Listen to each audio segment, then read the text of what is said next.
Hello, my name is Voya and welcome to my deep guide. Well, in today's video, we are checking out the Boox Poke.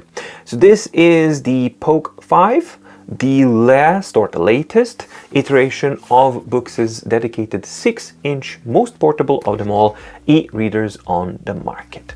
I am and was a huge fan of Boox Poke 2. It was my companion for many years, so I'm very curious to actually see how the Poke platform has evolved since. Before we get into the unboxing and everything, I just want to say that if you do like the work and you do like the video that I do, please like the video and subscribe to the channel, because those things do help the visibility of the channel quite a lot. Also, if you do like the independent nature of the work that I do, because this has been sent by Boox to me, but this is a review loan unit, so this goes back to them as soon as I'm done with the in-depth review. So yeah, my opinions are my own and I say what I mean, so that I can bring you as objective look and take on these devices as I possibly can. So that means full-on independence, and that means full-on dependence on your guys' support. Which means that if you do like the work that I do and you would like to help support that even further, then you can go to mydeepguide.com/shop, where you can find two products: MDO, My Daily Organizer, which is a hyperlinked PDF file that satisfies all of your yearly, quarterly, monthly, weekly, daily organizing needs. And you have MMP, which is My Deep Guide Meeting Planner, which is also a hyperlinked document file, but it is especially tailored and designed to simplify, centralize, and organize your meeting planning needs. So if either of those products actually sounds remotely interesting to you, or you would like to support the channel and the work that I do, then you can check out the links in the description below for each of those products' dedicated playlists, where you can see in much more depth and detail what they are about, what they can do, what they can't do, and then make a decision if either of those products or both of them are for you or not. And now let's proceed with unboxing the Boox Poke 5. And here is the packaging, Boox Poke 5 cover, and more importantly, Boox Poke 5, which is really a pleasure to see this one again, because I was still am a huge fan of Boox Poke 2. That was my go-to reader for a very long time. So I'm really curious to see where have they gotten now with the Poke 5 iteration. Now, first, just basic specifications. Poke 5 is a dedicated e-reader, powered by Android. So it's a 6-inch HD Carta screen with a 1072 by 1448 resolution, which gives you 300 ppi. It has a dual front light enabled, and it does have independent color control. It is touch capacitive touch functionality only, of course, because it's just a reader, so no functionalities here for the EMR pens. It is equipped with a quad-core CPU, 2 GB of LPDDR RAM, 32 GB of storage, Android 11, should be Android 12, regular 2.5 and 5 GHz connectivity for Wi-Fi, Bluetooth 5.0, USB-C with OTG functionality supported, 1500 mAh polymer battery. Now it has a micro SD card slot, which is a huge thing, because Poke 2 and Poke 3 didn't have that. So you have the expandability up to 2 terabytes, I believe, and it's the super small, tiny format, which I love. All right, let's open him up.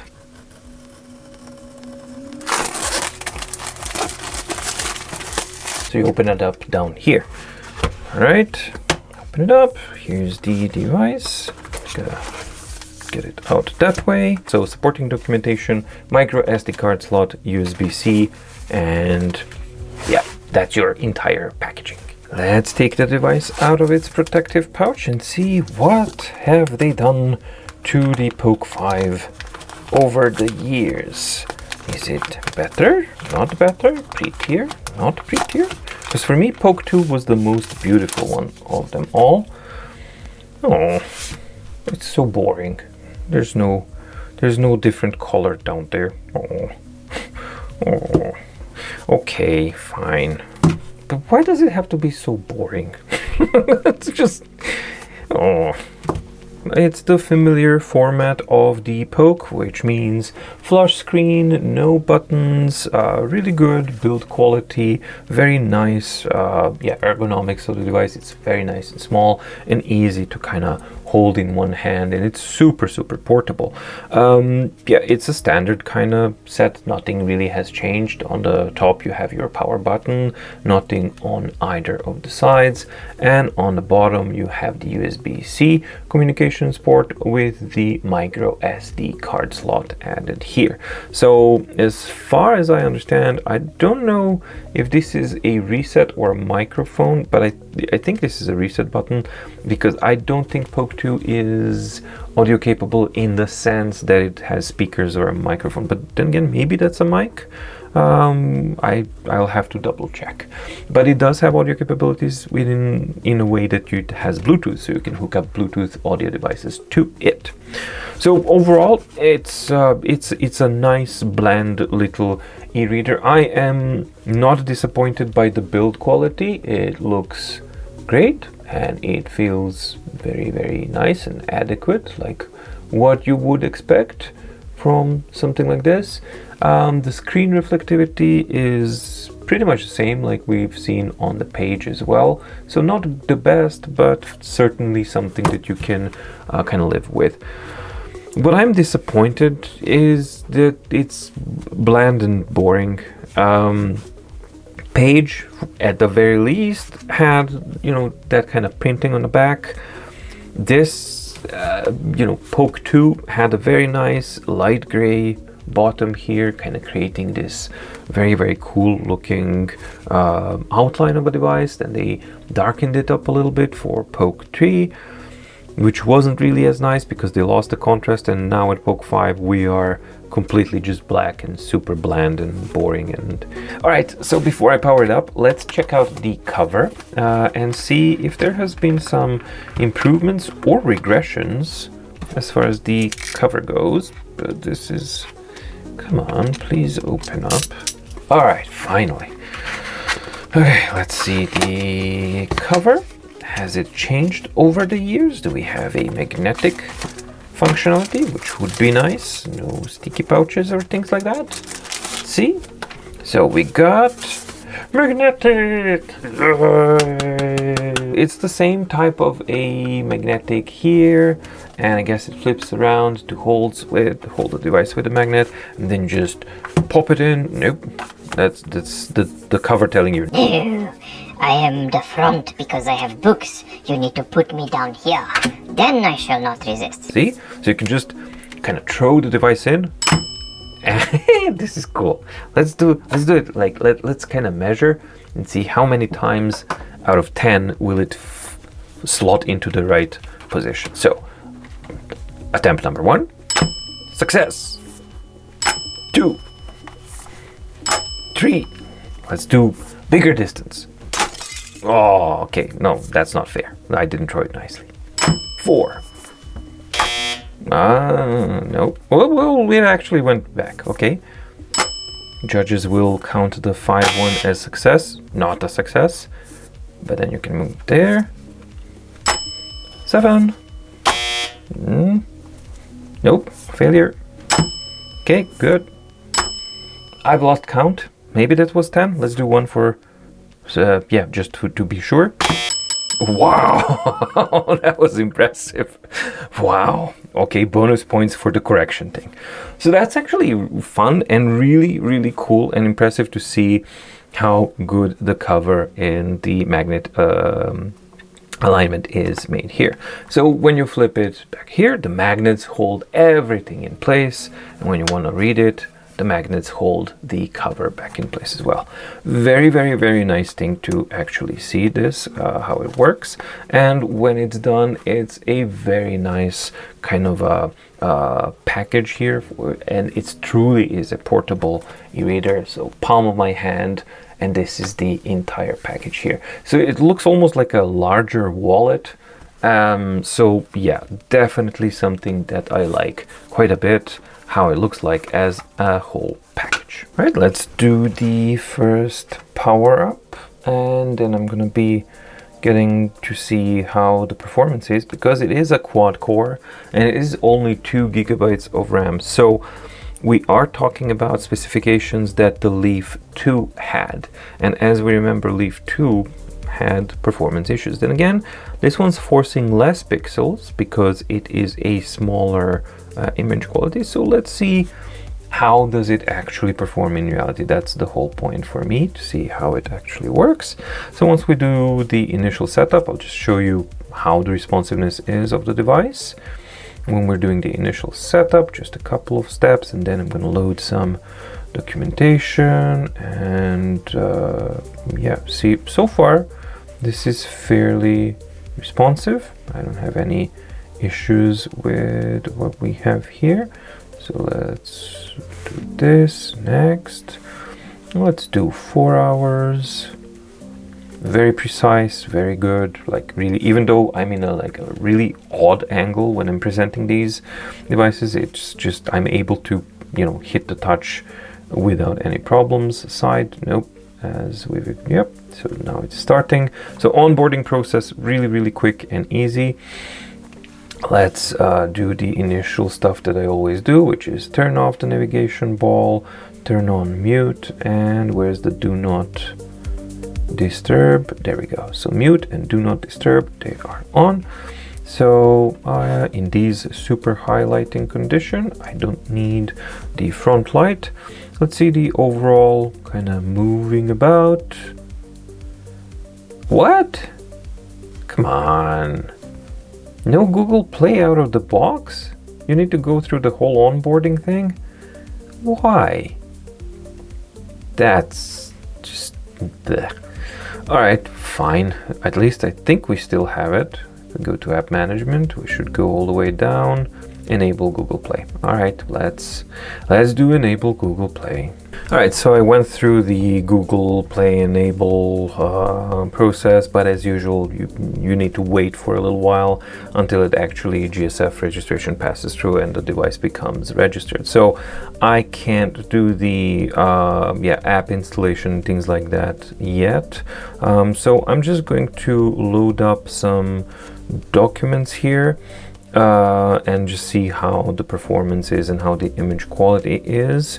Yeah, the first impressions are, yeah, when you compare it to the page, this is quite a lot slower for all of the things. It gets there eventually, but when it's first time doing the operations, it really takes a little bit of time. And that's that 2 gigabytes of RAM. There's simply not enough for Android 11 to kind of run in a proper way, but it will get there. So for a portable reader, you should kind of keep in mind that you will be sacrificing performance and things like that. So it's perfectly okay, it's perfectly adequate, but you do wait for the device from time to time. So that's something that you have to kind of keep in mind. All right, we've transferred some stuff via the USB, and here it is. Let us adjust there. Okay, so how does it perform for what it's meant to be, which is reading EPUBs and PDF files? So let's open up, well, my standard document that I always test, because then I have a good reference to speed and how long it takes. So it takes roughly normal amount of time to open this up. As I've talked before, I really don't like the initial setup that's super aggressive. What that does is, you can see in the small letters here, when you start introducing the dark color enhancement and light color enhancement, that's effectively your contrast. And I get it, it's there to kind of make the image pop, but it also introduces fuzziness and takes away from the sharpness of the display, which is actually there. And let me just zoom into the maximum so you can see what I'm talking about, because this is uber tiny stuff. And once we actually get there, it is legible. If you have like super insanely awesome eyesight, you could still read these things. So that's not the case if you use the increased dark color and light color enhancement, then you will increase the contrast, but you will also decrease the sharpness and clarity of the content on the screen. So something to be aware of. Have they added auto rotation to Poke? No. Why not? That's so strange. Okay, fine. So let's get to the format. So we're going to fit the width. In contrast, we're going to enable dithering. Yeah, we can use that on all of them. And we're first going to use the refresh speed of normal or regal, because the same refresh speed, we just can see a bit of a better quality. So image quality and speed, let's just zoom in a little bit more because it's just so small, so you can see the content a bit better. I think that it looks really good, and it's really fast for regal as well. Very, very good. Let's increase it to speed so that we can see what the speed of the device is. And very, very cool. So let's go for a full page so that you can see full page swipes. This is perfectly good. And as you can see, there's no terrible amount of ghosting happening here at all. So this is more than fine as far as I'm concerned. And yeah, the GPU enabled devices, they clear up things and they speed things up, definitely. But it's not just the GPU devices, the new panels, and the new panels are definitely having a much better ghosting performance than what we've had before. So this outperforms Poke 2 and Poke 3 as far as ghosting and image quality goes, quite by a lot. And on top of that, you have the micro SD card slot as well, here a little bit at the bottom. So yeah, so far these impressions are perfectly good, and image quality is excellent even in the speed mode, which does degrade image quality a bit, but everything is perfectly legible and works as you would expect it to. So let's just check one more thing, which is, because this is a small format, normally you can actually expand its functionality by flipping it to the side and using the formatting ability to actually format the page by the width. And as you can see, then Poke transforms into a perfectly usable and readable device, despite its extremely portable size, because this is very easy to read, and this is very easy to kind of navigate and work with, which is amazing for a device that's basically smaller than your hand or shorter than your hand. So that's really cool. I just wish they've added auto rotation. That, I think, is an oversight. This is a fifth iteration. Why there was no auto rotation, beats me. All right, let's open up the other document here as well so that we can see the image quality rendition, and let's switch to Regal so we can see how good can it do it. And yes, that looks indeed very nice. And the refresh speed and the ghosting, most importantly, there's no ghosting here, and that's because of that Regal mode, which is very clean. So let's try and do the refresh mode, the other one. Well, yeah, there's still no ghosting here, not that I can see. There we go, we had some, so this is going to show some ghosting, definitely, but it just clears away quite fast. And then when we get to the speed mode, we sacrifice image quality and ghosting, and there we go. So we do have some ghosting here. So if you want totally ghosting free experience, I believe that Regal should be the one that actually gives you the best options here. And that is certainly true. Yeah, there's pretty much zero ghosting happening when you're using the Regal refresh mode. And I think that for reader functionalities, the performance is more than fine, especially considering what type of quality you are getting. So this as well, I believe, is again an improvement on Poke 2 and Poke 3, because it just looks really, really good and it performs really, really well. Now, because it has a Play Store, you can actually install the Kindle, Audible, Kobo, anything else that you may want. My Play Store hasn't been enabled yet because it's not enabled by default. That's a huge oversight again, but okay, fine, at least we have the option. It's just a little bit more of a inconvenience, but not a big deal. So yeah, you can have in this tiny little device not just your own library of documents and books and everything, but you can actually utilize your own Kobo and Kindle library, and you can use it as an Audible device as well to listen to, because it has Bluetooth capabilities, and all again in this super portable format. Do I wish that it was a little bit more sexier and a little bit more fun of a device? Yes, sure. This is kind of boring, but we have to put function over form here, because there's tremendous amount of function that Poke 5 offers, especially with that micro SD card slot. Now, the thing that I don't know is it waterproof, splash proof, or anything like that? Something that I will have to check. I doubt that it is.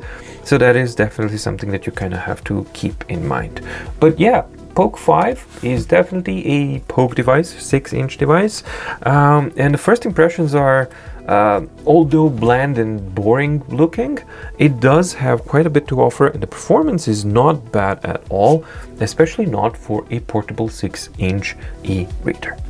So, Boox Poke 5, it has remained the same as it was. It just got a little bit more boring, lost quite a bit of its character, design-wise, not as a device, but just as a design. Unfortunately, it lost quite a bit of a character because you had a different kind of color on the side and a different back, and the only thing that was black on Poke 2 and Poke 3, for example, but Poke 2 was the nicest design, was actually the black frame here, and not the entirety of it, because you had a nice light gray here, and then you had a beautiful, beautiful contrast between the body and the front, and that combination was just really elegant and really, really made the Poke 2, yeah, probably one of my favorite e-readers that I've had for a very long time. So if we go past that Poke 5 is a bit more bland and a bit more boring and a bit more like meh. That's okay, because it's supposed to be a, portable e-reader that allows you to bring the entirety of your library,